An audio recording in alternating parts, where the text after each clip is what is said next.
자, 오늘 나가야 되는 진도 어디부터 해요? 70.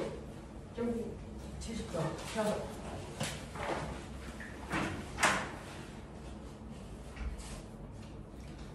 자, 70페이지 표시는요, 물질의 특성이라고 하는 부분이에요. 물질의 특성 중에서 용해도에 해당되는 부분만 우리가 수업을 못했거든요.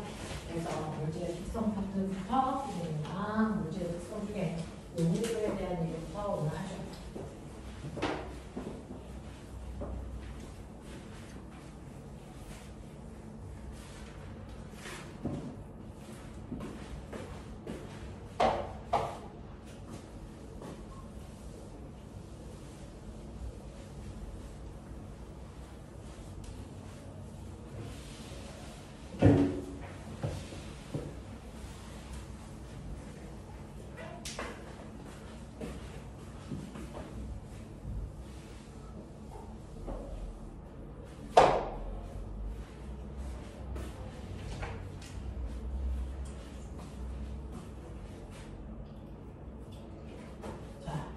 여기는 좀 산수해야 돼서 그래서 어렵다는 거야.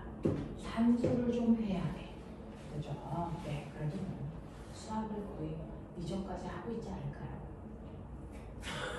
와요. 누군가가요.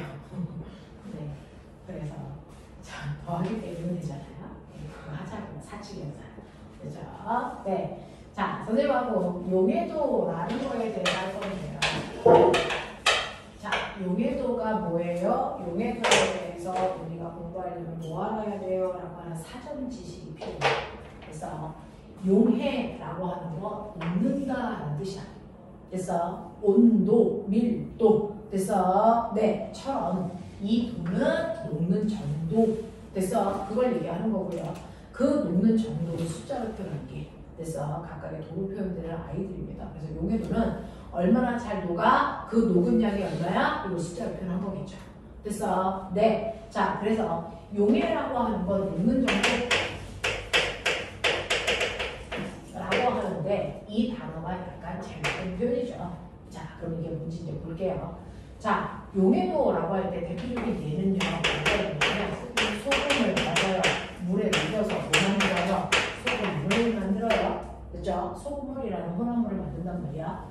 예를 들어서 소금 10g을 물 90g에 녹였어요. 그럼 소금을 몇 g 됩니까? 100g. 벌써 더하기 해서 흔들기 시작하면 큰일 납니다. 그죠? 네, 그 정도는 좀 해주시길 바랍니다. 자, 그러면 이 중에서 녹은 애가 누굽니까? 소금. 소금처럼 녹아 들어가는 아이들을 우리 뭐라 그런가? 질이해요. 이걸 초등학교 때 배우고 오셨는데 기억은 나지 않죠? 초등학교 때 과학을 했어요. 초등학교 때 이걸 했습니다. 헐! 그때 질풍노도 일때. 자, 그때 했어요. 자, 그러면 녹이는 애는 누굽니까? 물이죠. 물처럼 뭔가를 녹이는 아이들을 우리가 뭐라 합니다? 매. 우와! 아는 거 있어? 초등학교 나왔어? 네, 인증. 자, 용매. 그래서 자, 물에다가 소금을 넣으면 소금이 녹아 들어가고 있어. 자, 녹아 들어가고 있어요. 아니지? 자, 이 녹아 들어가고 있는 걸 우리가 뭐라고 그래? 용해를 가고 있어요. 이렇게 표현하는 거야. 됐어. 그래서 용해된 결과 만들어진 물질. 이걸 뭐라 하니? 용해물. 용해물 이런 단어는 들어본 적이 없어요. 헛소리 하지 마세요. 용액이라고 하죠. 용해물은 없었고 내가 이걸 용액이라고 한 거야. 근데 선생님이 아까 약간 용해라고 하는 건 녹아 들어가는 거, 녹아 들어가는 정도 이렇게 얘기했죠. 근데 이거 약간 잘못된 거야 라고 했는데 그럼 보면 봐봐. 소금은 녹기 전에 무슨 상태? 고체. 그러면 녹아서 소금물이 됐어. 그 소금물 속에 있는 소금은 고체니 액체니? 고체. 고체야. 그게 잘게 퍼져나간 거야. 알겠어? 그러니 소금 고체가 그냥 고체 상태로 있어. 상태 변화 했어 안 했어? 안 했다고요. 그러니까 우리가 녹았어 라고 하면 고체가 액체되는 현상하고 다른 거예요. 무슨 말인지 알아? 무슨 말인지 알아? 자, 그렇다면 용해는 뭐야? 용해는 서로 다른 물질이 고르게 내가 섞인다는 표현이에요. 사실 고르게 섞여 들어가는 걸 우리는 쉽게 그냥 녹았어 라는 표현을 한 것 뿐이야. 사실 이 안에는 소금과 물이 고르게 섞여 들어간 것 뿐입니다. 그래서 혼합물이야. 알겠지? 네. 자, 이렇게 고르게 섞이는 현상을 우리가 용해라고 표현했구나 라고 하는 거야. 자, 그러면 이때 소금물? 그럼 이거 물 소금 하면 안 돼? 법적으로 걸려요. 알겠냐? 왜요? 항상 이름을 붙일 때요. 앞에 있는 애가 용지이어야 됩니다. 뒤에 있는 아이가 용매를 부르고 약속을 한 거야. 알겠어? 네. 그래서 우리는 소금 물만 되지 물 소금 이거 안 된다는 거죠. 되겠냐? 근데 이 이름 틀린 거야. 왜요? 소금은 우리 일상적인 용어지 과학적 용어가 아니죠. 소금의 원래 뭐야? 나트륨. 영원하지. 병신. 소금의 원래 이름은 염화나트륨이야. 그러니까 얘 원래 이름대로 뭐라고 불렀어야 돼? 염화나트륨. 물. 이렇게 해야 되겠죠? 근데 이것도 틀린 거야. 왜? 틀렸어요. 물은 용매일 때 물이라고 안 해. 물이 용매의 역할을 할 때는 우리 물이라고 하라고 뭐라고 할까? 물 숫자 써서 수라고 불러야 돼요. 그리고 뒤에 용액을 붙여줘야 돼요. 수용액. 그래서 우리 질산나트륨 수용액이라고 하잖아요. 오. 그죠? 그렇게 하는 게 맞아. 바보들아. 그래서 얘 원래 이름이 뭐야? 염화 나트륨. 그렇지. 수용액이라고 고등학교에 올라가면 이렇게 써야지 소금물이라는 단어가 없단 말이야. 왜냐? 수학 문제는 수학 문제. 원래 과학적 용어가 염화 나트륨 수용액이야. 그러면 우리는 비슷한 거 질산 나트륨 수용액 이렇게 써있단 말이야. 그러면 규칙성을 우리가 정해놓고 나니까 이제 이해가 돼. 질산 나트륨이 뭐야? 용질이라는 거죠. 됐어. 네, 물이 뭐라는 거야? 용매라는 거야. 이렇게 규칙을 지키고 나면 용매와 용질을 구분하는 게 어렵지 않거든요. 됐죠? 그렇게 해서 이름을 붙일 때 약속을 정해놓은 거죠. 됐어. 그래서 이런 식으로 원래 이름은 염화나트륨 수용액이라고 해야 되는데 너무나도 우리가 일상생활에서 많이 쓰다 보니까 그냥 소금물이라고 부르는 뿐이야. 알겠어? 자, 이렇게 되어 있다. 그래서 여러분들이 용질, 용매, 용해, 용액이라는 용해를 구분하셔야 돼요. 됐죠? 네, 이제 구분할 수 있는 거고요. 그러면 이런 식으로 해서 내가 용액을 만드는데 이 용액은 서로 다른 물질이 그냥 섞여있는 혼합물을 다 부르는 건 아니죠. 그 중에서 균일 혼합물만 부르는 거죠. 알겠어? 불균일 혼합물을 용액이라고 하지 않습니다. 그래서 흑탕, 수용액, 그 정신들이 나지. 알겠어? 그런 이름이 없단 말이야. 무슨 말인지 알지? 왜? 흑탕물은 불균일 혼합물이기 때문에 용액이라고 하지 않습니다. 그렇죠? 자, 그러면 이러한 용액이 가지고 있는 특징이 있어. 용액이 가지고 있는 특징이 있는데 아까 선생님 말씀드렸죠. 소금 10g에다가 물 90g을 섞었어요 라고 했는데요. 꼬매나 그람은 뭐에 다니? 그람은 뭐에 다니?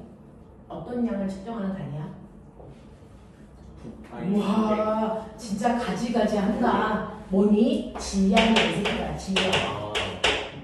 됐냐? 그러면 질량의 고유한 단위죠. 됐지? 자, 그래서 소금 10g에다가 물 90g을 섞었어. 그럼 소금을 얼마 되니? 100보다 살짝 커질까? 작아질까? 그대로일까? 그대로. 절대로 커지지도 작아지지도 않습니다. 질량은 됐어? 고정되기 때문에 정확하게 100g이 된다. 그래서 용액이 가지고 있는 특징 중에 첫 번째 질량, 고정물질 성분합니다. 질량 절대로 안 바뀌어. 되겠어? 그래서 소금 10g에다가 물 90g 섞으면 고민할 필요 없이 소금물을 무조건 100g입니다. 됐죠? 네. 근데 저 소금 10g의 부피를 재볼게. 50ml. 됐어. 물 90g의 부피 재볼게. 90ml. 그래서 부피 단위 뭐라고? 밀리리터. 단위만 봐도 뭘 나타내는지 알아야지. 그러면 얘는 섞었어. 소금물의 부피 얼마일까? 140ml. 140ml. 말해. 정확하게 140일까 그보다 커질까 작아질까? 무조건 작아집니다. 무조건 작아집니다. 같을 수도 커질 수도 없습니다. 됐어? 그래서 얘는 부피가 140ml보다 무조건 감소합니다. 왜일까요? 왜일까요? 이렇게 서로 다른 물질이 그 안에 있는 입자의 크기가 달라요. 그래서 여러분들 상상하기 편하게 하나의 입자는 홍이다 생각하면 돼요. 홍 같은 애가 이렇게 있고요. 또 다른 입자는 좁쌀이다 생각하면 돼요. 됐어? 그래서 콩이라는 아이가 90ml만큼 있고요. 좁쌀이라는 아이가 그 좁쌀만한 크기로 50ml 있어. 이런 얘기야. 그러면 얘네들을 섞어서 140이 되려면 콩 위에 좁쌀이 이렇게 떠야 되는 거 아니니? 뜰 수 있니? 아니요. 못 떠요. 왜? 큰 입자 사이에 생긴 큰 틈 속에 작은 입자들이 이렇게 됐어? 껴들어가기 때문에 부피가 140보다 뭐 해줄 수밖에 없어? 작아질 수밖에 없어요. 그래서 이 용액은요 반드시 각각의 부피보다 반드시 부피는 뭐하다? 감소해야 된다. 이게 용액이 가지고 특징이야. 그래서 이게 용액이 가지고 특징이죠. 자 그러면 이러한 용액을 만들었다고 치자. 그래서 네 용액을 만들었을 때 꼬매가 그 용액에 소금물을 만들었으니까 제일 궁금한 건 얼마야? 뭐야? 얼마나 짜? 이거죠. 맞아요. 자, 그래서 이렇게 두 물질을 섞었을 때 그냥 선생님이 쉽게 얘기하면 얼마나 짜? 라고 하는 짠 정도. 그래서 이걸 나타내야 되잖아. 우리는 그동안 짠 정도를 뭘로 나타내니? 농도. 수학 시간에 그거 구하는 거야. 농도 계산. 맞아. 얼마나 짜냐라고 하는 짠 정도를 나타내는 방법이 두 가지가 있어. 사실은 너네가 수학 시간에 하면 뭐가 있고 농도가 있고 용해도가 있잖아. 용해도도 그렇지. 됐어. 자, 그 중에서 농도 구하는 식? 뭐? 자, 농도 구하는 식이야. 농도 구하는 식. 자, 말해봐. 소금, 물에, 질량. 됐어? 왜? 네, 소금에 그러니까 질량이죠. 그 양이라는 거는 부피일 수도 있고 온도일 수도 있는데 질량이라고요. 됐어? 곱하기 얼마? 이렇게 하면 되죠. 이게 농도죠. 예를 들어서 얘 농도 재보자. 소금 얼마? 100g. 소금 얼마? 10. 그래서 농도가 얼마? 10%. 10% 이게 농도잖아요. 무슨 말인지 알겠어? 이게 농도잖아요. 됐죠? 그래서 농도는 이런 거야. 됐지? 소금물의 질량분의 소금의 질량 곱하기 100 이게 바로 농도야. 이거를 막 책에서는 소금밖에 없니? 아니잖아. 그래서 이 자리에 대신에 뭐 용액의 질량분. 맞아? 소금물이 용액이잖아. 용액의 질량분에 자 불러? 용액의 질량 곱하기 100 이렇게 써는 거야. 알았어? 어려운 말로 우리 쉬운 말로 봐. 소금물의 질량분에 소금의 질량 곱하기 100 알겠습니까? 이게 농도값이다. 이게 농도값이라고. 자 그러면 10%야. 10%면 이거 소금물이라는 거야? 설탕물이라는 거야? 아니면 소주라는 거야? 구분이 돼야 안 돼? 안 되죠. 소금물도 10%, 설탕물도 10% 만들 수 있단 말이죠. 그러니까 이렇게 농도로는 물질을 구분할 수가 없어요. 그래서 농도는 물질의 특성이 아닙니다. 이해하죠? 이해하죠? 그래서 농도는 물질의 특성이 아니다 라는 거죠. 이 감만으로는 물질을 구분할 수가 없어서.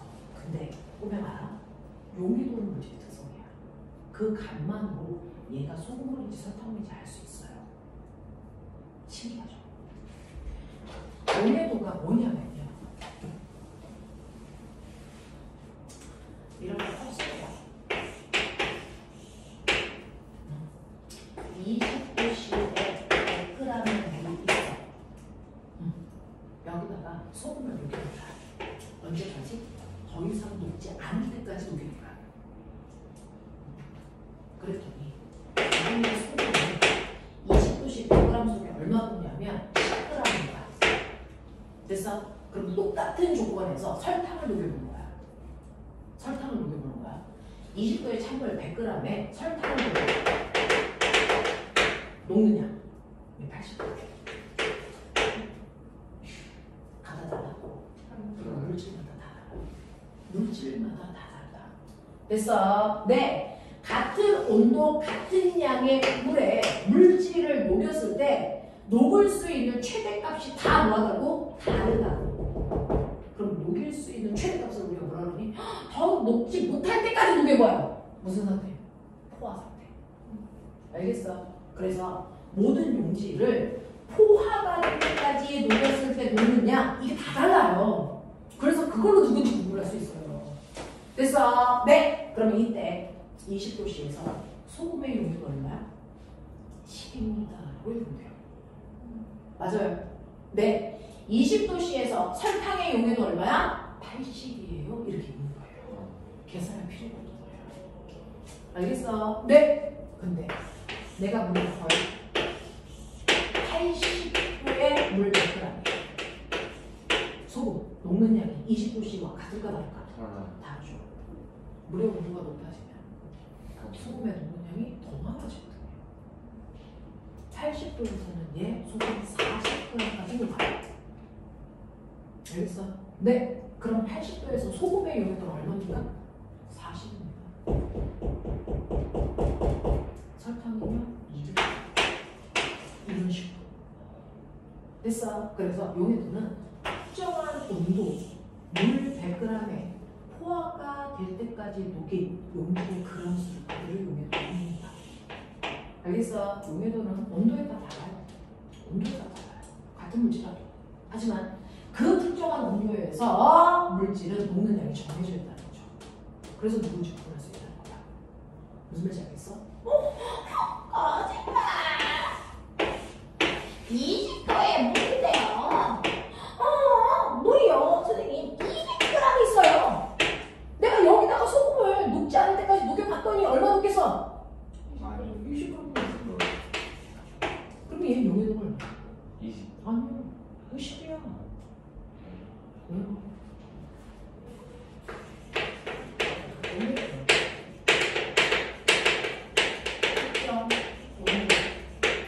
물 몇 그램? 100g. 포화가 될 때까지 녹는 거라고 고정해. 그러면 200g에 20 녹으면 100g에 얼마 녹는다는 거야? 20. 병신새끼, 병신새끼. 네. 어떤 이름으로 알고 있어? 이름으로 알고 있는데 20도에 물 200g에 어떤 이름으로 아이를 녹여봤는데 그 아이가 얼마 녹았냐면 80 녹았어. 이 용이 되는 사실 그 아이 누굴까? 설탕이야. 설탕. 이러지 마. 내 마음이야 이 새끼야. 그래서 이런 식으로 물 조금밖에 없는데. 그래서 20도야. 물 50g 있어. 특정한 온도에서 20도에서 물 50g 녹여봤더니 애새끼가 됐어. 녹는 양이 얼마라고 할까? 5g 먹었어. 얘 누굴까? 네. 50g에 5g 녹으면 100g에 얼마 녹는다는 거야? 10. 20도에서 10 녹는 거 누구야? 소금이야. 아, 이 새끼 소금이네. 알겠냐? 순간 뭘 복잡했어. 계산하려고. 쥐날 뻔했어. 알겠어? 이런 거야. 그래서 용해도라는 건요. 어떤 특정한 온도에서 그래서 물 100g당 녹는 양으로 측정한 값이다. 물만 아니, 그거는요. 그래서 특정한 누구요? 용해도. 그래서 네, 일반적으로 우리가 쓰는 게 물인 것 뿐이죠. 그래서 어떤 특정한 용도의 100g에 녹는 양으로 한정해 놓는 거예요. 그 중에서 우리 일반적으로 물을 쓰는 겁니다. 그죠? 선생님, 근데 네. 설탕은 일정하지 않게 바뀌어요, 저게. 아니, 일정으로 바뀐 거예요. 근데 왜 여기에서 여기로 갈 때? 그러면 될게요. 200g이 됐어요, 내년에. 200g일 때. 아니, 40g이면 200g이면. 안 들려. 물이 100g일 때 아니, 그래서 설탕이 40g이면 200g이면. 설탕 물어봐, 소금 물어봐. 아니, 그냥 그런가. 그러니까 뭐가 일정하지 않다는 거야? 설탕이 일정하지 않은데. 설탕이 여기서 여기로 갈 때? 5배가 됐잖아요. 4배가 되는 거. 소금은 4배 되는데 잔재. 설탕은 5배. 이거 봐. 여기가 온도야. 그래서 0도, 10도, 20도 됐어. 됐어. 네, 우리가 물에다가 녹이면 물일 수 있는 게 0도부터 100도까지. 그렇죠? 네. 0도의 물, 10도의 물, 20도의 물. 됐어. 물의 온도 측정한 거예요. 30도, 40도, 1도. 그랬을 때 특정한 물질을 녹여요. 예를 들면 소금 같은 거. 각각의 온도의 물에다가 녹여보는 거죠. 포화가 될 때까지. 그 값을 측정해서 연결합니다. 자, 연결했을 때 아이들이 규칙적으로 누르려는 거 이렇게 돼야 되죠. 이론에는 존재하지 않습니다. 대부분의 아이들이 어떠냐면 이렇습니다. 그래서 어떤 아이는 이렇습니다. 그래서 네, 이렇게 변화량이 일정한 아이들은 거의 없어요. 이게 곡선 표현이야. 그래서 이렇게 되기 때문에 온도가 4배 커졌으니까 녹는 양도 4배 커져야지? 그렇지 않아, 대부분이. 알겠어? 네, 그런 규칙성을 가지고 있는 아이는 거의 없습니다. 되겠냐? 이렇게 돼. 그래서 온도의 배율만큼 용해도가 커진다? 그거 아니에요. 특정한 온도에서 온도마다 녹을 수 있는 값들은 이 그래프를 읽으셔야 돼요. 읽으셔야 돼요. 되겠어? 네, 그랬을 때요. 여기까지만 20도에서 녹을 수 있어. 네, 여기까지 녹을 수 있어. 예를 들면 물 100g에 소금을 20도에 녹이면 얼마 녹는다고? 10g. 뭐 이런 느낌이야. 됐어? 근데 30도에서는요, 녹는 양이요. 됐어? 네, 얘가 온도가 1.5배 커졌으니까 1.5배 많아져? 그런 거 아니에요. 됐어? 얘는 얼마? 40도. 이런 느낌. 온도가 40도가 있어. 급격히 증가해. 됐어? 네, 뭐 110도. 이런 느낌이야. 이렇게 가. 이렇게 가. 됐어? 일반적으로 이렇게 가. 그러면 보면 생각해봐. 여기까지 녹일 수 있는데 이만큼 녹였어. 무슨 상태냐? 그렇죠. 불녹인 상태. 됐어? 네. 꽉 채우지 않은 상태. 덜 채운 상태. 이거 무슨 상태? 불녹인 상태. 이거 무슨 상태? 이거 무슨 상태? 과포. 너네가 배 터지게 밥 먹는 거. 맞아요. 그리고 과포. 그래서 너네 과식했다 그러잖아요. 그거 봤잖아요. 알겠습니까? 네, 이겁니다. 저 새끼가 가끔 맞출 때가 있어요. 근데 그건 가끔이야. 따라가면 안 돼. 알겠어? 네, 이렇게요. 우리는 용매 100g인데 선생님이 그냥 편하게 얘기해요. 물 100g 이렇게 설명하고 있어요. 물 100g에다가 액체라는 용매를 녹이면요. 물의 온도가 높아질수록 녹는량은 증가합니다. 어떤 애는 급격히 증가하고 어떤 애는 완만하게 증가하지만 어쨌든 증가해. 됐어? 그럼 반대로 누구는 기체는 생각해봐. 기체는 안 그렇다는 얘기야. 기체가 녹아져 있는 우리가 일상생활에서 쉽게 접할 수 있는 게 누군 줄 아세요? 사이다, 탄산수. 그죠? 자, 우리는 탄산수인데요. 그냥 교과서에서는 편하게 사이다 이렇게 표현합니다. 그래서 사이다 이렇게 표현해, 교과서에서. 자, 그래서 사이다는 물에다가 이산화탄소가 된 기체가 들어있는 혼합물 이렇게 생각하면 돼. 여기에 뭐 설탕도 있어. 이질 하지 마. 여기서 네, 이질 하지 말고. 자, 이산화탄소가 녹아있는 물을 우리 사이다라고 통칭해서 부르기로 암암리를 약속해. 그럼 이산화탄소가 많이 녹아있는 사이다를 좋아하냐? 김 빠진 사이다를 좋아하냐? 많은. 그렇죠. 김 빠진 사이다 좋아해요? 그럼 나 먹고 남은 사이다 드시면 돼요. 자, 우리는 이산화탄소 많이 녹아있는 사이다 좋아하잖아요. 그러면 엄마가 너희들이 한여름에 막 계속 공부하다가 오면 시원한 사이다 주려고 어디다 보관하십니까? 냉장고에 넣어서 보관하는데 조건이죠. 뭐합니까? 뚜껑을 덮어요. 엄마가 뚜껑 연 사이다를 냉장고에 넣으면 엄마가 약간 문제가 있으신 거야. 뚜껑이란 얘기지. 그래서 그날은 아빠가 안 들어오시는 게 더 행복한 날이죠. 그죠? 네. 그래서 사이다를 보관할 때 어떻게 하냐면 냉장고에 뚜껑을 넣고 보관해요. 이거잖아요. 그러면 냉장 보관한다는 얘기는 온도가 낮을수록 더 잘 녹는 거구나 이 뜻이에요. 맞죠? 차가운 사이다가 이산화탄소를 더 잘 녹여요. 그죠? 뚜껑 덮는다는 얘기는 뭘까요? 뚜껑 꾹 누른다는 얘기죠. 뭘까요? 능력이 높아야 기체들은 이렇습니다. 그래서 기체의 용해도 곡선을 보면 물의 온도가 0도, 10도, 20도, 30도 뭐 이렇게 갈 때요. 자, 온도가 높을수록 녹는력이 급격히 감소. 그래서 저 그래프를 반대면에 넣어서 이거 기체 구별하시겠죠? 이런 얘기야. 기체들의 용해도는요. 온도의 영향만을 받는 고체와 액체랑은 다릅니다. 고체랑 액체는 온도의 영향만 받아. 기체는 온도와 온도의 영향을 다 받습니다. 그래서 어떤 게 받는지를 외우는 가장 쉬운 방법은 냉장고에 뚜껑 덮어 사이다 보관한다. 생각하는 게 제일 빠릅니다. 됐죠? 그래서 압력이 높을수록 온도는 낮을수록 잘 녹아 라는 겁니다. 잘 녹는다는 얘기는 뭐야? 용해도가 커. 그래서 이런 얘기죠? 맞습니까? 자, 그럼 보면 실험을 따라. 우와. 여기요. 그래서 20도에 찬물이 있어요. 여기요. 88 끓는 80도의 뜨거운 물이 있어요. 거기다가 사이다가 들어있는 시험관을 이렇게 넣는 거예요. 그 다음에 이만큼씩 사이다가 있어요.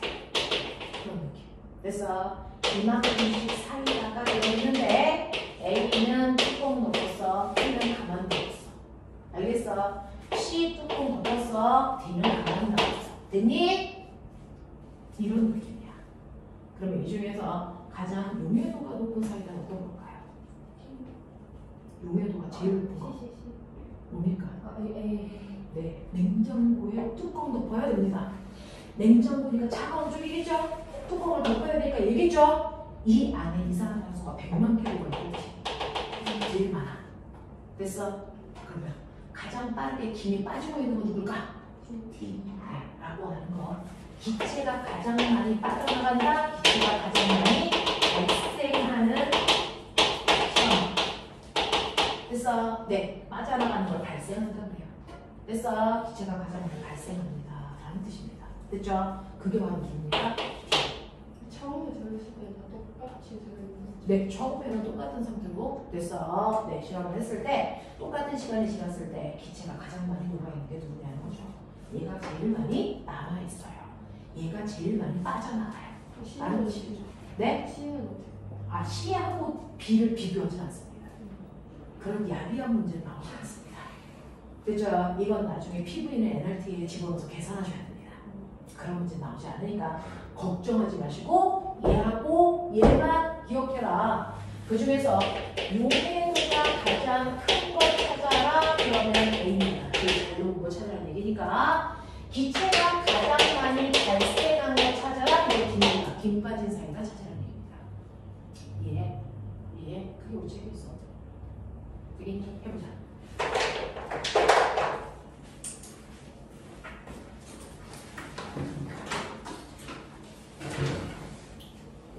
보면 다 나와 있는 건데 선생님하고요 살짝 한번 보죠.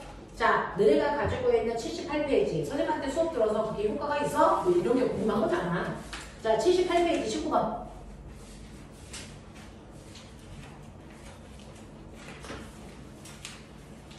C는 뚜껑 덮여있는데도 김이 빠져. 그렇죠.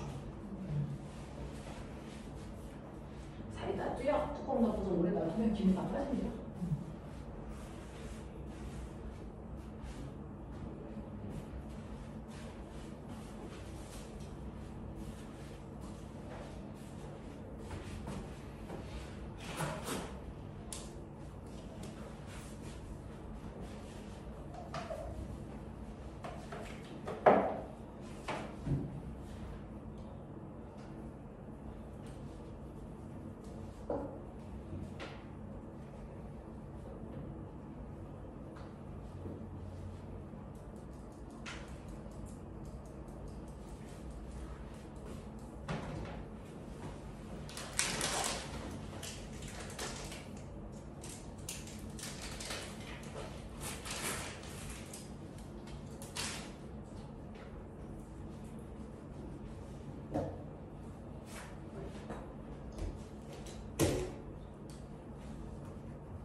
해결돼?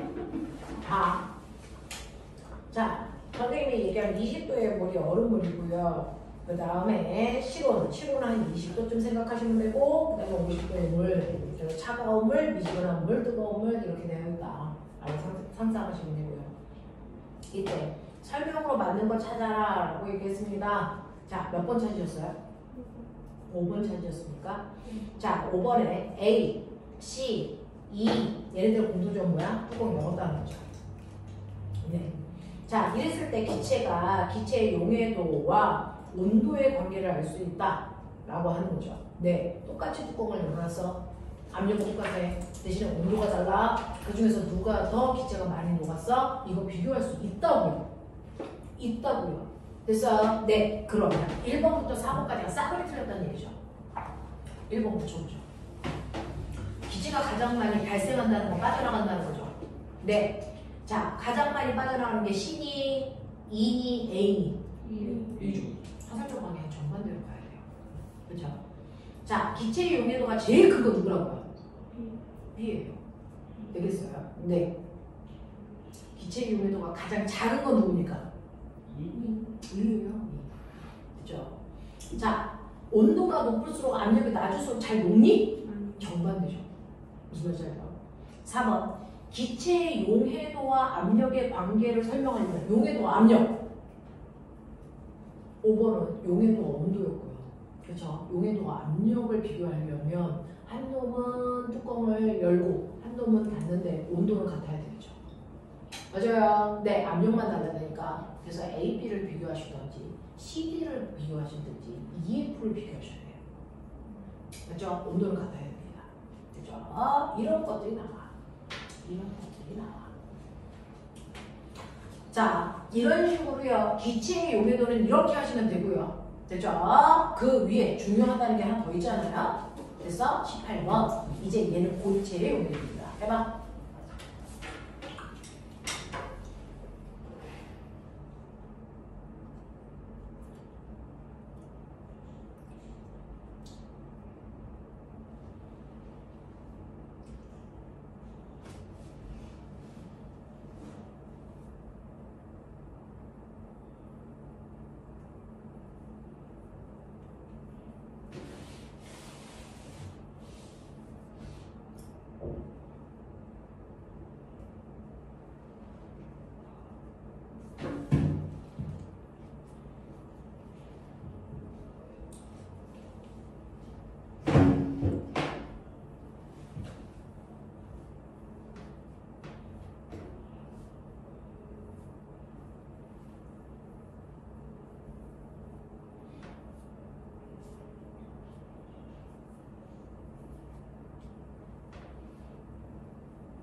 찾았어? 몇 번이야? 5번이야? 4번이야? 자, 4번 아니면 5번인가 봐요. 4번 먼저 볼게요. 자, A점의 용액. 자, 이쪽 저 용액이라고 했어.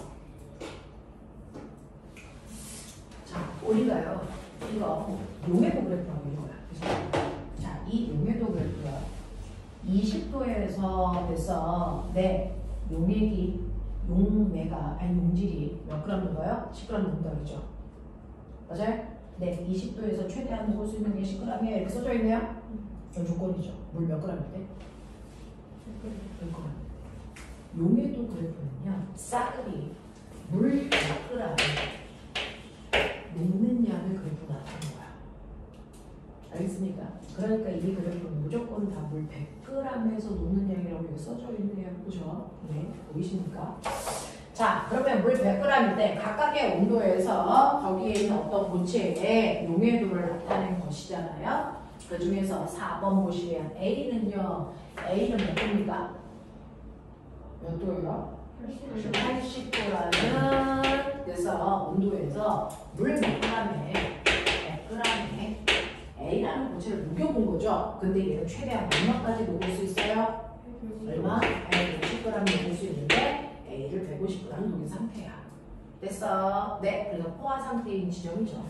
됐죠? 네. 자, 이렇게 녹여. 그럼 꼬매나 얘 A라고 하는 용질 150g을 물 100g에 녹였네. 그게 A라는 상태네. 저기 이때 용액은 얼마야? 용액은요, 용질에다가 용매를 더한 걸 용액이라고 했잖아요. 더 해보세요. 물 100g에다가 용질 150g 섞었어? 그럼 용액은 몇 g입니까? 250g. 그러니까 여기다가 물 100g에다 더해야 용액의 양이 되는 거야. 알겠습니까? 이렇게 되는 겁니다. 자, 그러니까 A점의 용액 250g이라고 했으니까 이 그래프 그대로 봐. 라는 얘기입니다. 자, 이거를 60도로 냉각시켜.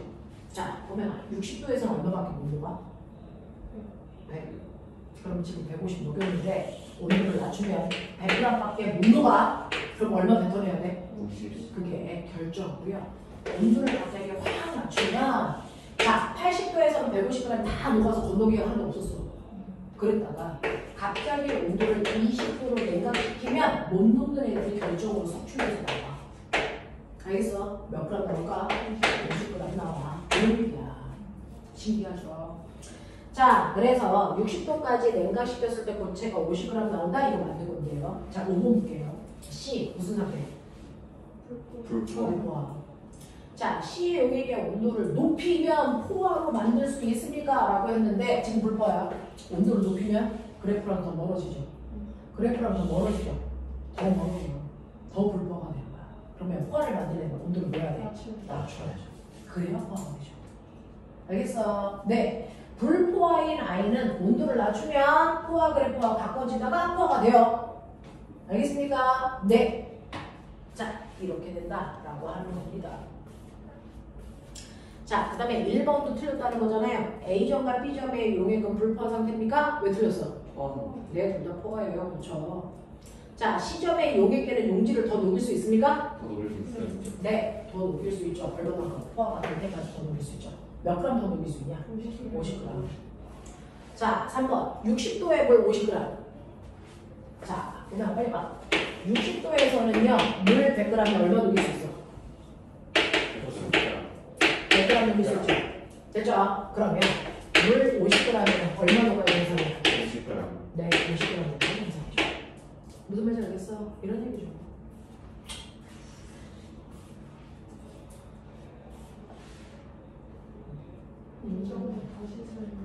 자, 지금 60도요. 찾았어요? 60도는 물 100g에 최대한 녹이면 얼마까지 녹을 수 있대요? 100g. 근데 물이 50g밖에 없대요. 됐어? 물이 50g밖에 없으면 녹을 수 있는 양도 절반밖에 안 되죠. 물이 100g일 때 100g 녹일 수 있으니 물을 50으로 바꾸면 녹는 양이 절반이야. 이런 얘기. 되겠어? 하겠어? 네. 어려운 포인트 얘기하셔야 돼요. 중학교 1학년 성적은 약간 삐그덕해도 나중에 자소서 쓸 때 메이크업이 됩니다. 근데 1학기 때 삐그덕거리는데 2학기 때까지 삐그덕거리면 자소서 메이크업이 안 돼요. 2학기 성적은 되게 잘 나오셔야 돼요. 정신 차리셔야 돼요. 자, 이렇게 됩니다. 몇 가지 납득이 돼? 네. 할만해? 오케이. 자, 그러면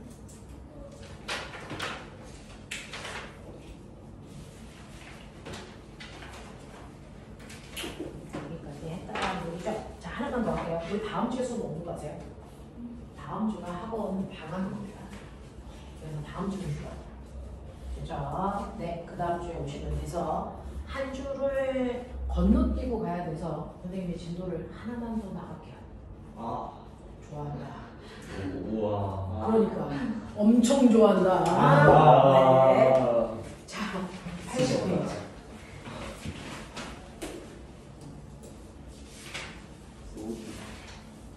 선생님이요. 사실은 진도표라는 게 있는데 그것보다는 조금 빨리 나가려고 노력하고 있어요. 그럼 안 되죠. 그래서 가장 마지막 시간에는 총정리라도 좀 해봐 드리려고 노력하고 있어요. 우리가 8월 말에 종강입니다.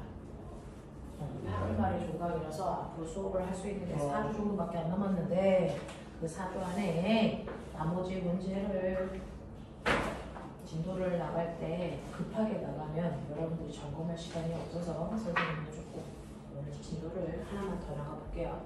자, 오늘 하셔야 되는 게 혼합물의 분리예요. 자, 혼합물의 분리 파트입니다. 자, 보면 혼합물이 뭐야? 혼합물이 뭐야? 두 가지 물질. 네, 두 가지 이상의 순물질이 뭐 하고 있는 거? 섞여 있는 거라고 이렇게 써 있어요, 그렇죠? 자, 여러 물질이 섞여 있는 걸 혼합물이라고 하잖아요. 그럼 섞일 때 원래 물질의 성질이 변해 안 변해? 그래가지고 소금을 물에 섞어서 소금물을 만든다고 소금의 성질이 바뀌어? 안 바뀌어. 물질의 성질은 그대로 유지하면서. 됐어. 여러 물질이 섞여 있으면 혼합물이라고 하는 거야. 무슨 말인지 알죠? 이런 식이야. 자, 그래서 우리는 이러한 혼합물이 있어. 그래서 집에서 과학적 탐구를 하느냐고 집에 있는 소금에다가 물을 집어넣은 거지. 소금을 만든 거지. 근데 엄마가 그 실험하는 와중에 왔어. 엄마가 딱 집에 들어오셨어. 바람처럼 이렇게 튀어나오겠지. 이 개놈의 새끼야, 뭐하는 짓이야? 밥해야 되는데 어떡할 거야? 이렇게 하지. 저는 우리는 과학을 하는 사람이야. 그럼 다시 되돌려 놓으면 되지.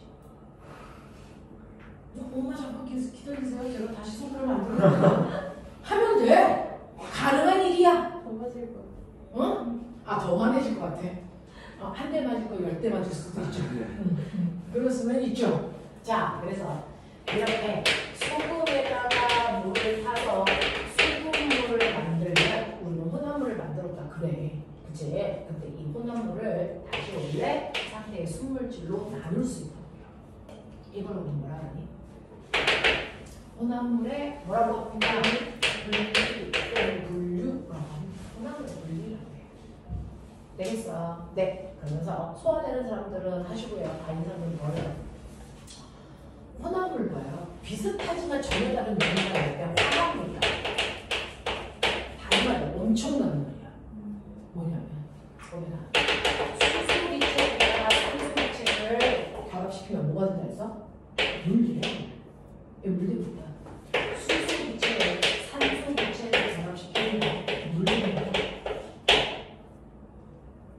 그러면 이것도 혼합물일까? 화합물이래. 차이점이 뭐야? 라고 하면요. 소금은 짜잖아요. 근데 섞은 후에도 뭐해? 짜장하는 물질의 성질이 그대로 뭐하고 있어? 유지. 물질을 섞은 후에도 그 물질의 성질이 변하지 않고 그대로 유지되게끔 그래서 유지되면서 같이 섞여만 있는 게 혼합물이란 말이야. 근데 화합물은 어떠냐면 수소는요. 불 갖다 대면 어떻게 되게요? 터지죠. 그걸 여기서 수소 폭탄 맞는 거야. 애들 머리 얼마나 좋아. 됐어? 네. 불 갖다 대면 펑하고 터지는 그 성질을 이용해서 이 새끼는 폭탄에 적합해. 그거 맞는 거야. 그렇죠? 산소에다 물 갖다 대면 꺼져가는 부시고 사이즈돼. 그래서 잘 살려놔. 그럼 이 둘을 결합시켜서 만든 물은 터트리면서 살려내? 와, 대박이지, 대박이지. 그래서 근데 우리의 물은 물을 뭐하니? 터트려.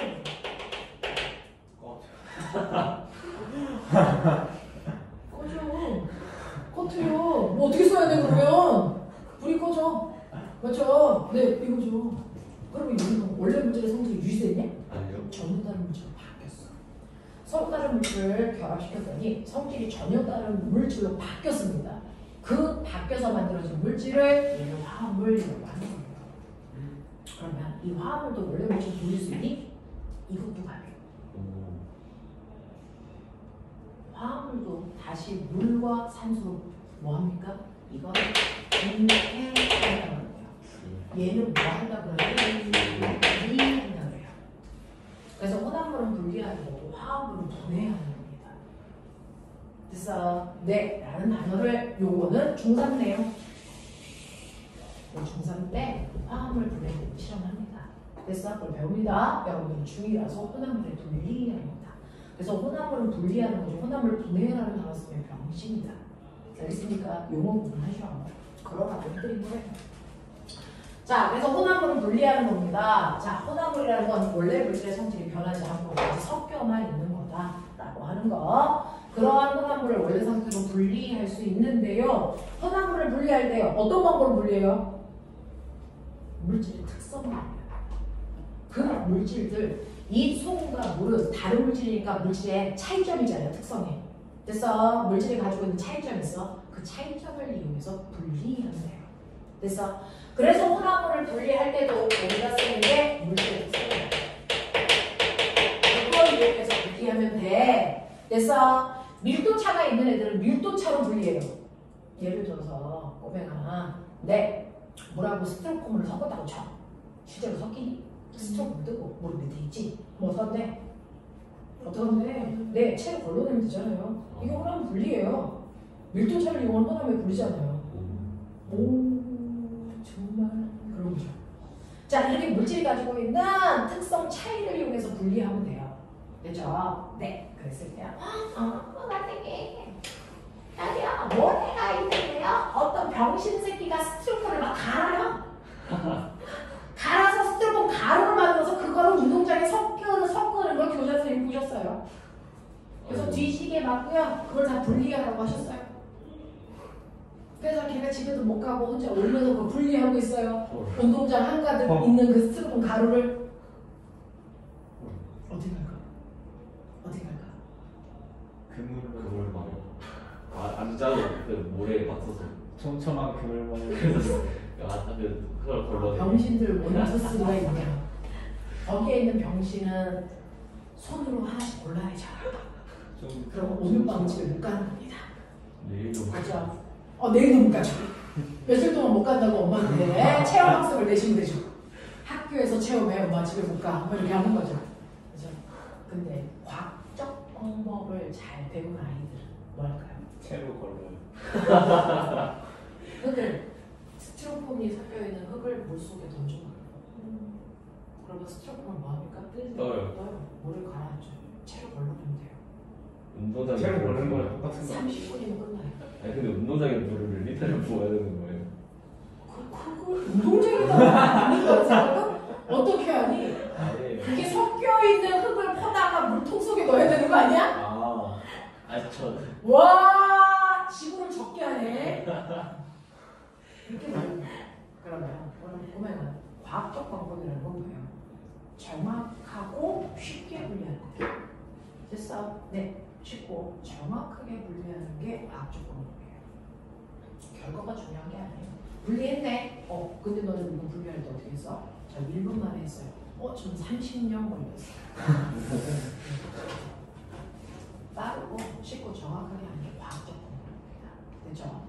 자, 그래서 물질 차이가요. 물질의 특성 차이가 밀도 차도 있어, 끄는 점 차이도 있어, 또 다른 차이도 있어. 그럴 때 뭐부터 해요, 선생님? 가장 쉬운 방법부터 하시면 돼요.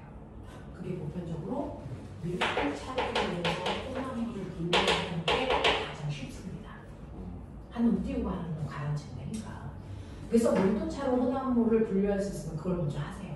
근데 그걸로 안 되면 그 다음에 뭐합니까?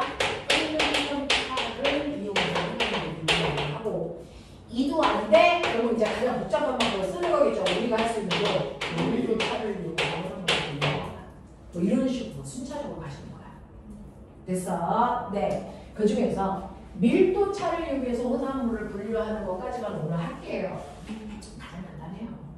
밀도차를 이용해서 혼합물을 분류할 때요. 그래서 네, 밀도가 다른 두 개가 있어요.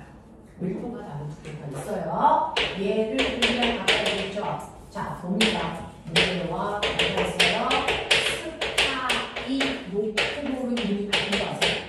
스티로폼의 이름이 스타이로폼으로 한 명이 바뀌었습니다. 굳이요. 네, 굳이요. 비타민도 바이타민으로 바뀌었잖아요. 이런 식으로 한 명이 바뀌었어요. 스타이로폼. 자, 모래에다가 스타이로폼이 섞여있다고 쳐. 됐어. 네. 자, 고체와 고체인데 밀도가 다른 고체가 섞여있는 거죠. 됐어. 얘는 밀도가 10, 얘는 밀도가 0.5 이런 식으로. 됐죠? 얘를 분리하는 가장 쉬운 거고. 뭐 하면 돼? 물을 먹어서요. 모래는 뭐 해야 돼요? 가라앉혀야죠. 스타일폼은 뭐 해야 돼요? 띄워야 돼요. 돼요. 그러려면 반드시 한 놈을 가라앉히고 한 놈을 띄울 여기에 뭐가 필요합니까? 물. 액체가 필요하죠. 근데 이 액체 좀 모르는 투명해야 돼. 중신 새끼 뭐 해야 될까요? 아. 적어도 모래보다 밀도가 뭐 해야 되니? 작아야 돼. 작아야 돼. 작아야 되죠. 작아야 돼. 모래보다는 밀도가 작아야 모래를 가라앉힐 거 아닙니까? 스타일오픈보다는. 그러니까 커야 돼. 이 중간의 밀도를 가지고 있는 액체를 찾으셔야 돼요. 두 고체 물질의 중간 밀도를 가지고 있는 액체를 찾으면 돼요. 그게 물일 수도 있고 다른 액체도 상관없습니다. 그래서 한 놈은 가라앉히고 한 놈은 띄워내는데 선생님 소금에다가 스타일오픈이 있는데 제가 물속에 넣었어요. 그럼 소금이 가라니? 녹죠 새끼. 누가 뭐? 그럼 이게 밀도차를 이용한 혼합물을 부르냐? 그건 녹인 거니까 용밀도차야 새끼야. 무슨 말인지 알죠? 그럼 밀도차만을 이용하려면 녹이면 된다 안 된다? 안 된다. 안 된다는 거죠. 그래서 두 고체를 녹이지 않는 액체 중에 두 고체 사이에 밀도를 갖는 액체를 찾아야 돼. 그래서 한 놈을 띄우고 한 놈을 가라앉히면 돼. 알겠어? 이걸 우리는 뭐라고 그러냐면 중간 밀도의 액체를 이용해서 혼합물을 분리합니다. 이렇게 표현합니다. 그래서 밀도차를 이용해서 혼합물을 분리할 때 중간 밀도의 액체를 사용하는 방법들이 있죠. 우리 조상들이 썼습니다. 그래서 우리 엄마도 쓰고 있을 수도 있어요. 자, 뭐가 있냐면요. 집에 냉장고에 사다 놓은 지 오래된 그래서 내 달걀이 있어. 상했을 거야. 그래서 엄마가 새로운 달걀 사온다고 싱싱한 달걀을 사왔어. 그래서 부엌에 놨는데 오늘 엄마한테 예쁘게 보이려고 부엌에 있는 달걀을 냉장고에 같이 넣은 거지. 섞였어. 또 처맞게 생겼어. 어떻게 할까? 물에 끼고 혼합물 분리하면 돼요. 하나씩. 싱싱한 달걀과 상한 달걀 밀도가 다릅니다. 싱싱한 달걀은요 달걀 안에 꽉 차 있어요. 근데 나이가 많이 먹을수록 달걀을 삶아보시면 돼요. 자, 달걀이 기포가 생깁니다. 공기빵. 그래서 달걀이 이렇게 있어요. 나이를 먹을수록 공기빵은 커집니다. 익은 거 아니에요? 안 익은 달걀이 이래 이 새끼야. 그렇게 당연히 꽉 차 있는 애보다 덜 차 있는 아이의 밀도가 작겠죠. 얘는 떠요.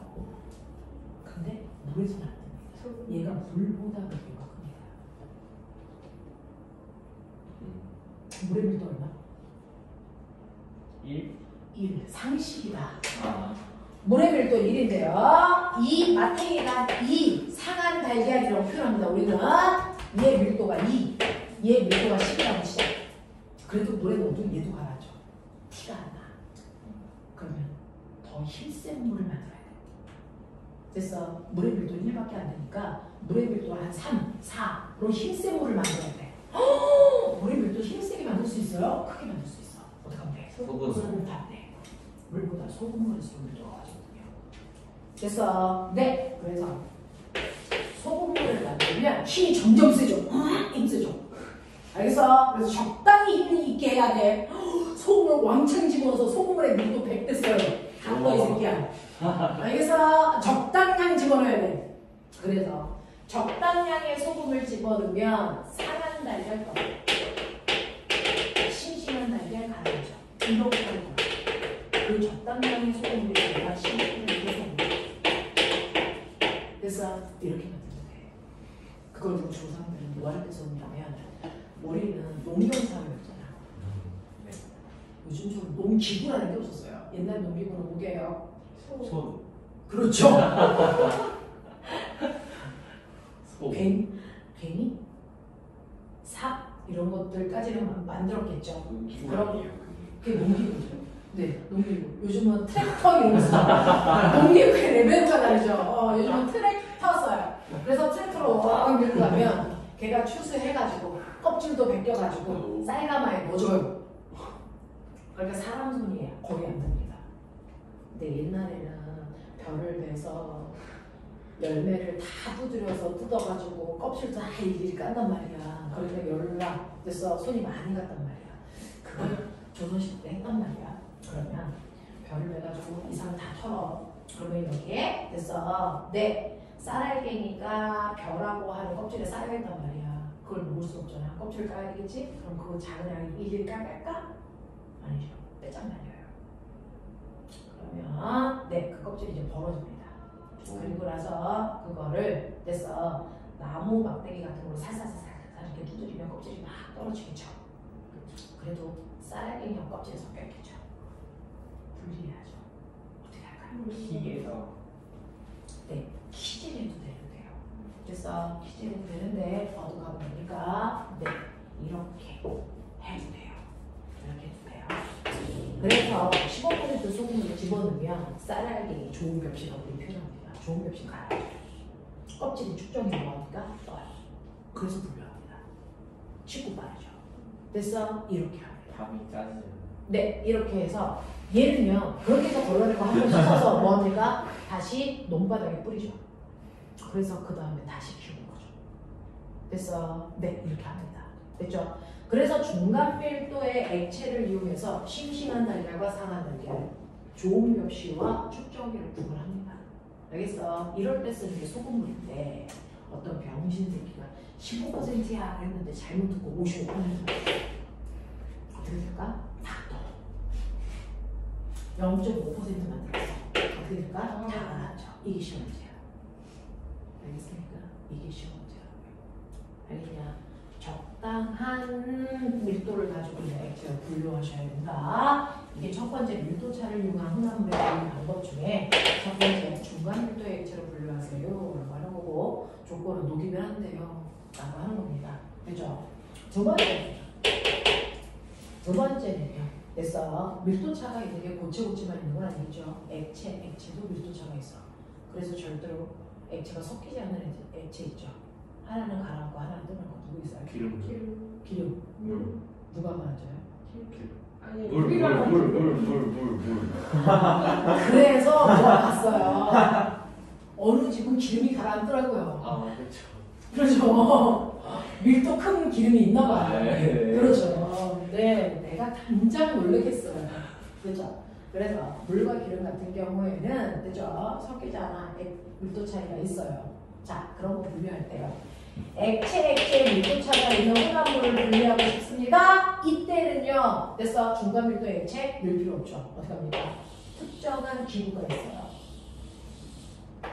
이렇게 생긴 기구가 있어요. 얘 이름이 분별 빨대기예요.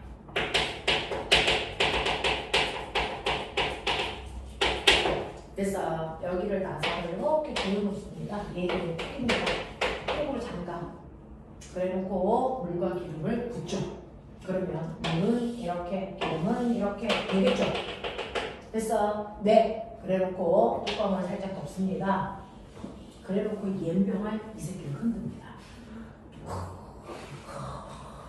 왜? 네가 물을 때요. 물에 됐어. 물려서 밑에 끼어있는 기름들이 있어요.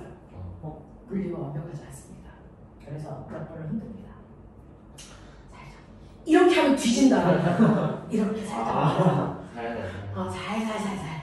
애달리듯이 해가지고 세워놓으면 얘가 큽니다.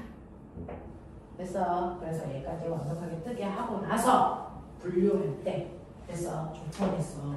어떻게? 뚜껑을 열어야 하죠.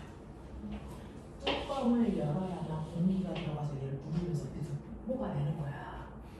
알겠냐? 네. 그래서 뚜껑 열어서 가스 빠지게 하고 됐어. 그리고 나서 이 코를 돌립니다. 돌리면 여기에 이제 액체가 떨어질 거니까 뭔가 받쳐야 되겠죠? 빈컵을 놓습니다. 놓을 때 조건 반드시 뾰족한 쪽에 벽에 닿게끔 하십니다. 안 그렇고 얘를 이렇게 놓으시면 액체가 떨어지면서 튕겨나갑니다. 이게 영상 같은 거면 뒤집니다. 그래서 유리병이 좀 어떻게 하나요? 닥치. 자, 시키는 대로 해. 그래서 뾰족하게 만드는 이유가 병원에 되라고요. 타고 내려가라고요. 됐어? 네, 이렇게 하는 겁니다.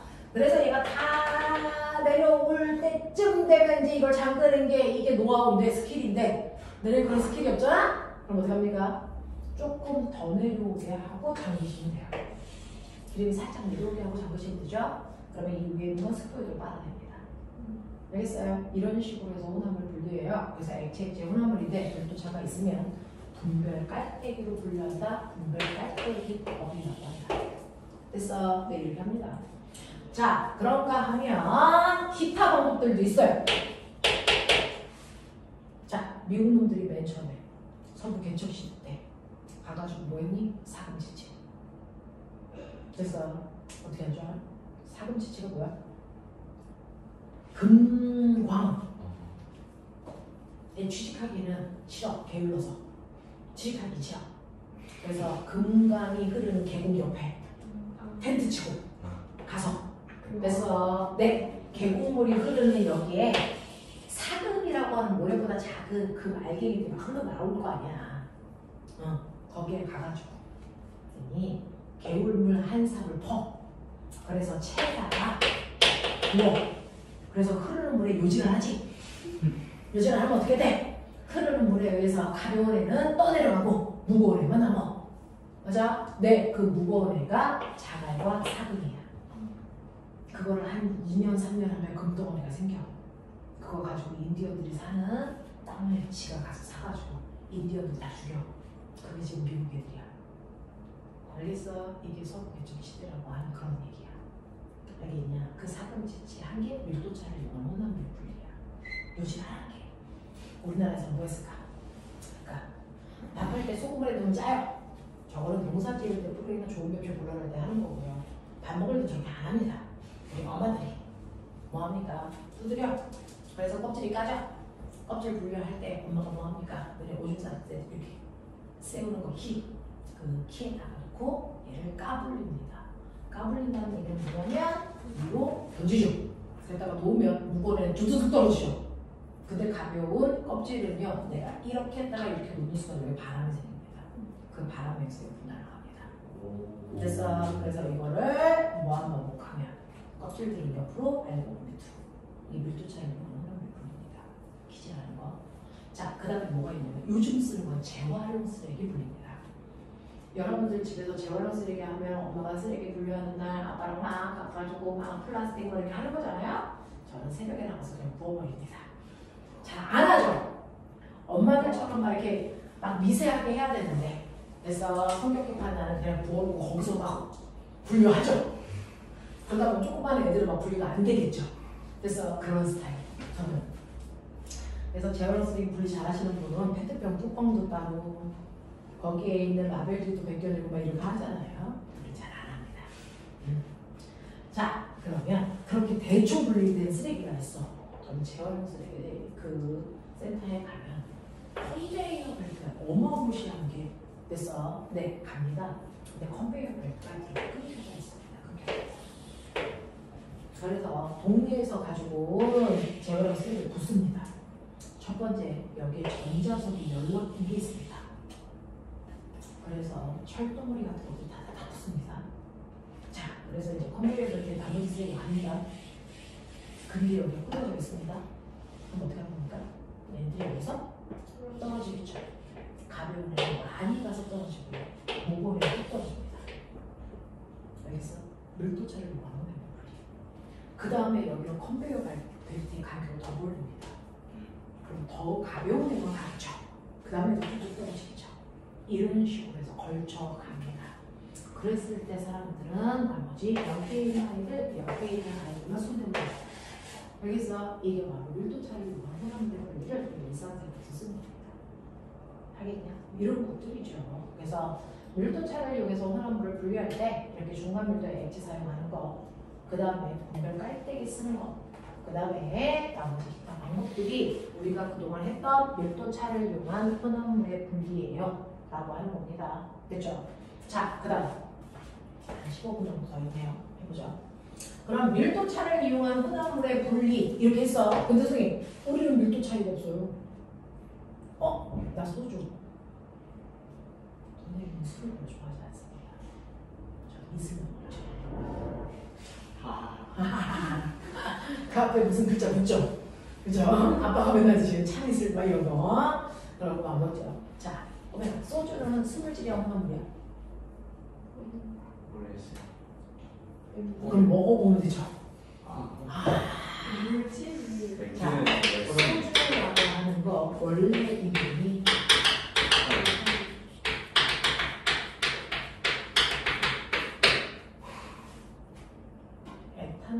뒤져 씨. 에탄올 희석한 에탄올 수용해 오는 거야. 그러면 얘는 뭐? 용질. 얘는 뭐? 용맥. 됐어. 네. 그 중에서요. 물에 에탄올이 몇 % 섞여져 있느냐에 따라서 됐어. 네. 5도짜리 술, 10도짜리 술이 5% 에탄올 들어있어. 10% 에탄올 들어있어. 이 얘기야. 됐어. 근데 40도 이상이 되면 거의 순수한 에탄올과 성격이 비슷해서 불 갖다 대면 불 붙어요. 그러니 순수한 에탄올을 처먹으면 뱃속에서 불 붙어요. 알겠습니까? 네, 이렇게 되는 거죠. 근데 막 끝날 때 실험실에 있는 에탄올을 훔쳐다가 물에 타서 마셨죠. 그게 소주예요. 그렇죠. 제조하는 거예요. 진짜요? 자기가 원하는 정도. 저는 실제로 그렇게 하는 거잖아요. 술을 그렇게 만드는 거잖아요. 네. 그냥 버릴 때 에탄올 섞으면 술이에요. 네. 맞죠? 농도 계산해요. 학습이잖아요. 실험한 거잖아요. 실험 끝난 후에 그 물질을 처리하는 것 뿐이잖아요. 그런 거 한다고요. 네. 근데 머리 나쁜 새끼는 에탄올 수용액을 마셔야 되는데 메탄올 수용액을 마시면 뒤집니다. 그건 뒤진다는 거죠. 자, 그래서 이게 소주거든요. 그럼 뭐야? 소주는요. 서로 다른 두 종류의 액체가 있는데 섞였니 안 섞였니? 섞였어요. 섞였어요. 물 기름과는 다른 거죠. 섞인다는 거죠. 이렇게 섞이는 아니라 밀도 차이를 원하면 우리가 불가능하다. 그럼 어떻게 분류할래요? 그냥 끓여서. 액체는요. 각각의 액체마다 끓는 다 다른 거잖아. 어. 끓여. 됐어. 에탄올에 끓는 점도 78분. 물에 끓는 점도 무려 20도 가까이 차이가 나잖아요. 끓이면 돼. 됐어. 그래서 이렇게 둥근바다 플라스크에 가지가 달려있어. 얘 이름이 가지 달린 둥근바다 플라스크예요. 네. 어렵지 않지? 가지 달린 둥근바다 플라스크예요. 이름이 그래. 내가 붙인 게 아니야. 그래서 네, 과학자들은 이름 붙이는 데 별로 신경 쓰지 않아요. 그냥 보이는 대로 이름 붙여요. 그래서 가지 달린 둥근바다 플라스크에다가 소주를 집어넣어. 에탄올 수용을 넣는다. 그래놓고 가야 돼. 그러면 끓는 점이 높은 애가 먼저 끓니 낮은 애가 먼저 끓니? 낮은 거. 논리적 사고. 낮은 애가 먼저 끓겠죠. 적어도 78도 건너뛰고 배고프고 가지 않아. 그제 끓는 점이 낮은 애가 먼저 끓어. 몇 도에서 끓을까? 78도. 병신들 배우가 안 쓰냐 이 새끼야? 아, 혼합물. 에탄올이 끓을 때 옆에 있는 물이 방해한다. 그러니까 이 새끼야. 혼합물은요 무조건 자기의 끓는 것보다 높은 데서 끓을 수밖에 없어. 알겠냐? 우리 물은 착해서 방해 안 할 수도 있어요. 이런 생각을 하지 마. 알겠어? 그거는 아니야. 그래서 78도에서 못 끓어요. 그거보다 높은 온도에서 수평을 주면서 이렇게 끓어요. 그래서 네, 약간 경사가 지는데 그냥 수평 이렇게 해요. 그래서 에탄올이 빠져나갑니다. 그럼 에탄올이 액체에서 기체로 바뀌겠죠? 거짓말. 기화가 일어납니다. 됐죠?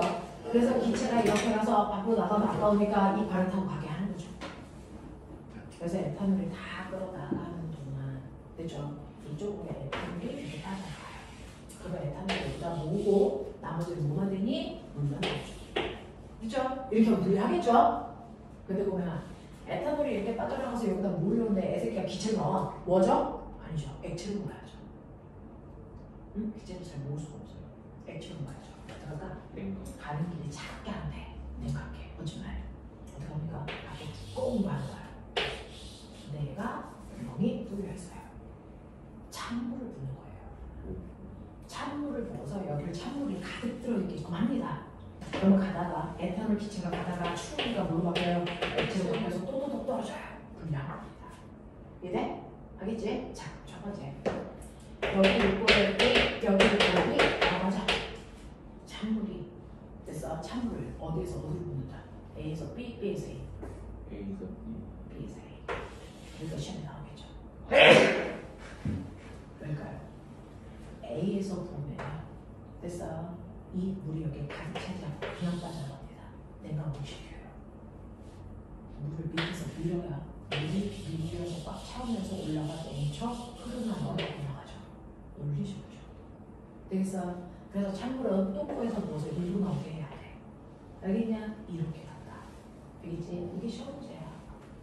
알겠죠? 네. 그래서 여기에 L타입을 모으면 되죠.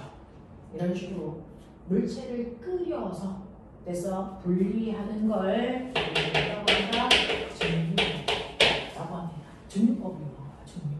알겠어? 네. 이런 식으로 해서 혼합물을 분리하면 되는데 이걸 우리 일상생활에서 사용하고 있는 게 뭡니까? 바로 원유. SK, 현대. 됐어. 얘네들이 뭡니까? 정유사예요, 정유사. 저기에서 내 까만색 액체 원유 사가지고 옵니다. 근데 그 원유 안에는 다양한 종류의 액체들이 섞여 있단 말이야. 끓는 점이 다 달라. 그럼 뭐합니까? 정유사에서 됐어. 유조선에다가 그 까만색 원유를 싣고 와가지고 우리나라에서 정지합니다. 증류한다고요. 자, 증류할 때요. 워낙에 많은 양을 됐어. 끓여야 되니까 냄비에다 못 끓여요. 그런 생각을 하시면 안 되겠죠. 그래서 하이스쿨 건물만한 커다란 공장이 있어요.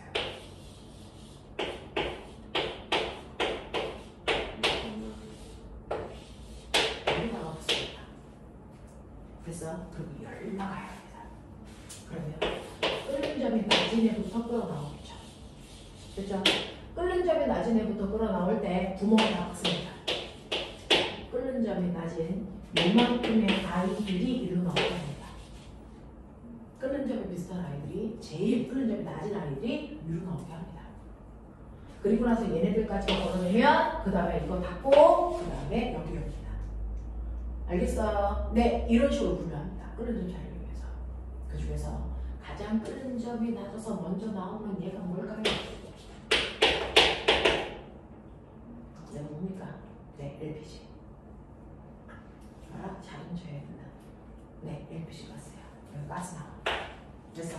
그 다음에 여기서 나오는 게 뭐니? 가솔린. 아까 자동차에 있는 휘발유. 됐어? 이게 되는 거야. 자동차에도요. 종류가 좀 있어요. 네, LPG 자동차가 있고요. 휘발유 자동차가 있고요. 네. 그다음에 LPG 자동차. LPG로 가는 자동차 있어요. 네, 가스차. 택시. 있어요? 네, 그런 거요. 네. LPG 주유소 못 봤어요? 별로 많은데? LPG 휘발유만 나와가지고. 닥쳐. 가스, 가솔린, 그 다음이 등, 경, 중, 이 순서를 나와요. 가스, 가솔린, 등유, 경유, 중. 알겠어? 등유는 비행기에 넣는 거예요. 경유는 무쏘 같은 자동차에 넣습니다. 그래서 중유, 배에 넣습니다. 알겠어? 이런 거. 그래서 똑같이 연료를 쓰는데 그 연료의 정도에 따라서 쓰는 아이들이 다 달라요. 됐어? 가스, 가솔린, 등경유, 모델 병식입니다. 시험에 나온다. 가스, 가솔린, 등경유. 됐죠? 그러면 이렇게 해서 걸러내면 남은 찌꺼기도 있어. 그 찌꺼기의 이름이 뭐게? 다른. 갑자기 담배야? 끓이고 남은 찌꺼기가 뭐게?